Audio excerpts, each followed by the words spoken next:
Hey everyone, welcome back to PR Reefs. Now we've had a little bit of a change. My sister set up the saltwater fish tank and she actually loved my fish so much, especially that copper band butterfly fish, so they've gone to go live with her. So we're actually now moving this 4-foot tank, which was originally upstairs in the bedroom, downstairs, and we will still be doing our secret project in here later on. So please don't think that just because I moved this down that tank won't be happening. But basically we take this opportunity to redo the whole entire tank, show you guys how we set up the 4-foot fish tank. Now this tank was originally on Facebook. This we actually bought for £50. Now what I will say is this tape is not there structurally. It's not there doing anything. It was just because the stand it was originally on had a lot of water damage. But when this was on here, it actually made it look better with the stand. I just can't be bothered to peel it off, to be perfectly honest, so I might just finish off putting more black tape up the top there, and it's the exact same on the other side. So as you can see, it's not because we're worried about the front of the tank falling off. What I've done is I've connected up the filter down there, and I have done a little short video. I'll leave the link to the filter yet again down below on this bottom on the comments. Basically you've got a normal heater in here. This is just a Interpat heater. But I do need to give a shout out to Koi in Lowestoft, because this morning, unfortunately, I realised my heater in the tank upstairs that you saw me set up, the second-hand cube tank, the heater had actually blown overnight. So thanks to the Koi, they were able to get me a new heater really, really quickly. So without further ado, we're now going to set this up. So what we're going to do is, yet again, like we did on last video, start putting the rock in first.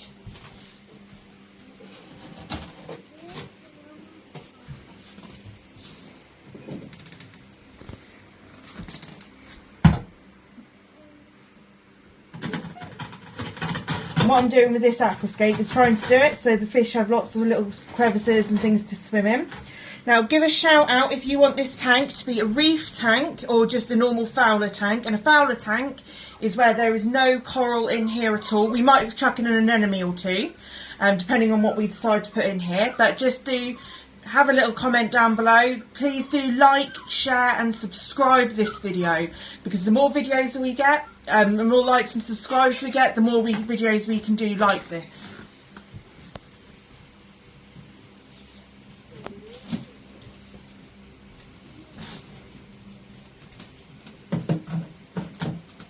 Now I'm just making sure that the rock doesn't go too close to the heater, so there's no way that rock could fall and hit the filter or anything like that.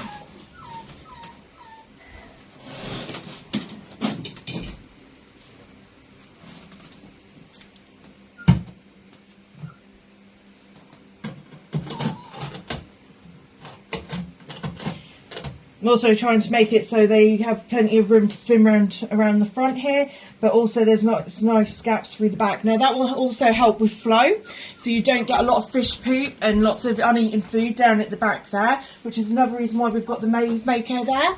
It's just to increase the flow of the water, so that will shoot the food and the poop all the way around the backs and sides.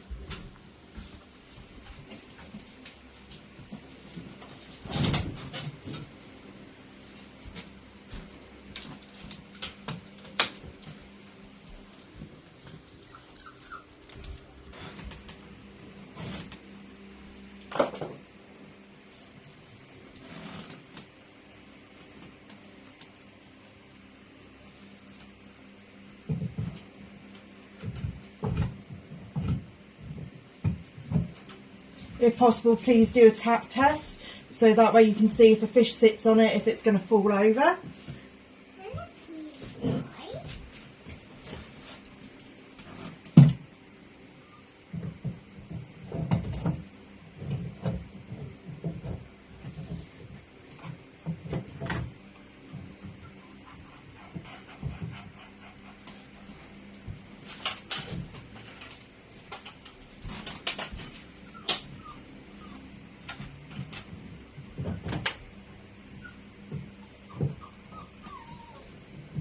One thing I do like when it comes to rockscaping is it's a bit like an art.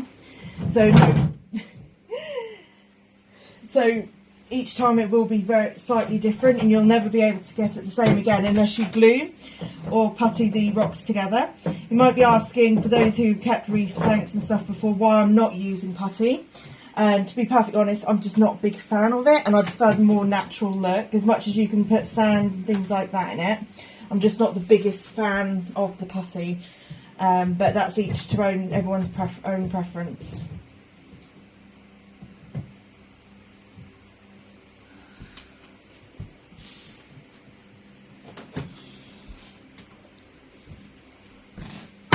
Oops. Very smooth bit of rock there. Let's put that with that.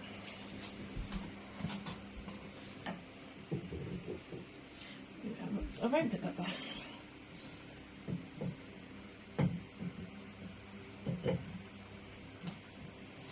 And there you go.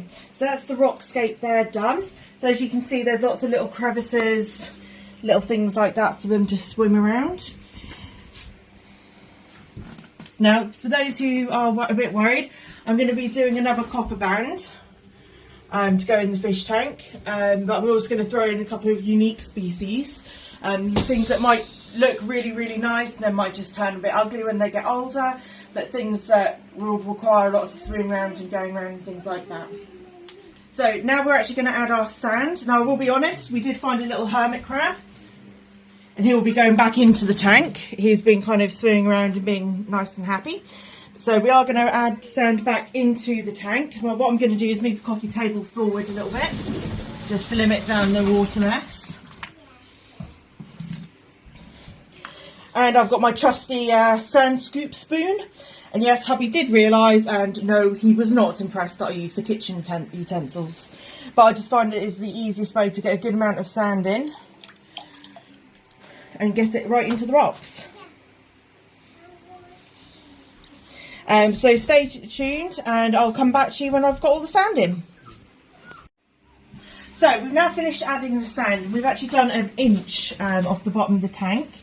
Now, we've used caribsea ocean reef sand. I'll do the link below. Now this has actually got a lot of beneficial bacteria in it as well. It comes with liquids, so basically it'll have a lot of the bacteria in it that you need, and it'll help kickstart your cycle off right. Now with the live sand, it comes with a little packet in there. Please make sure you get that packet out of the sand, because if not, you are going to end up with a packet somewhere in your tank, and well, it's just not going to be an attractive look. So it will show up some point or other. And basically you pour it in and it will clear the water nice and clear. I would show you, but I'm using the sand from the tank upstairs, but it's exactly the same sand with all the exact same beneficial bacteria. It's still wet, so there's no point on starting up with a whole new load of sand.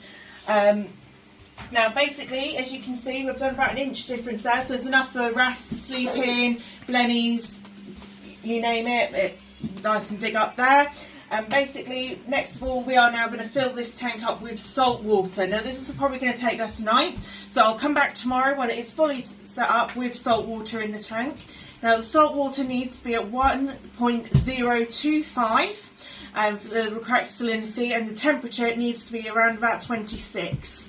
So do make sure that you let the tank cycle and you let that rise up to the right temperature, and you do not use tap water.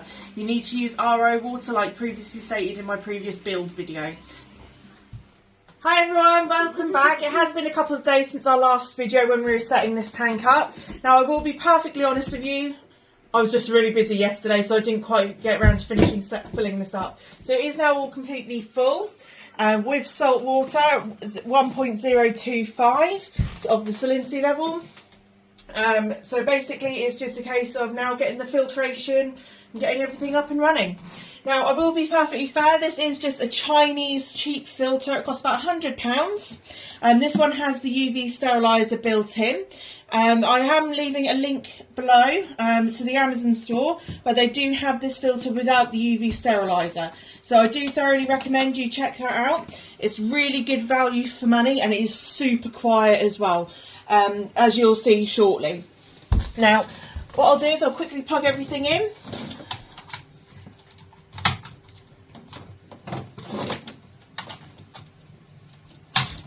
And as you can see, that is really quiet. It doesn't actually require much priming either, which is one of the things I actually really do love about this filter.